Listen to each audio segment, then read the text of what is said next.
এটা হচ্ছে মেরিনা বে স্যান্ডসের অ্যাপল স্টোর, ভাসমান অ্যাপল স্টোর। এই যে দেখতেছেন যে মেরিনা বের রিজার্ভ ভিউটা, সন্ধ্যার দৃশ্যটা আসলে অসাধারণ। আজকে রবিবার, তারপরে আজকে অন্য দিনের মানে কম্পেয়ার অন্য দিনের আজকে কিন্তু অনেক দর্শনার্থী কম। মেরিনা বে মূলত সবসময় প্রচুর লোক থাকে, তো আজকে একবারে কম। আর ওই যে দেখেন বোটগুলো চলতেছে, সাম্পানগুলো মানে বোটগুলো চলতেছে, ওইগুলাতে টিকিট কেটে ওঠা লাগে।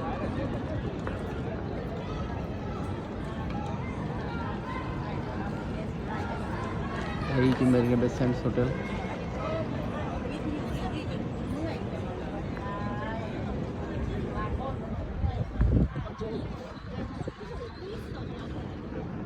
সেই সুন্দর বাতাস আসতেছে, সন্ধ্যা হয়ে গেছে, বাতাস এমনি তো বাতাস এই এরিয়াটাতে।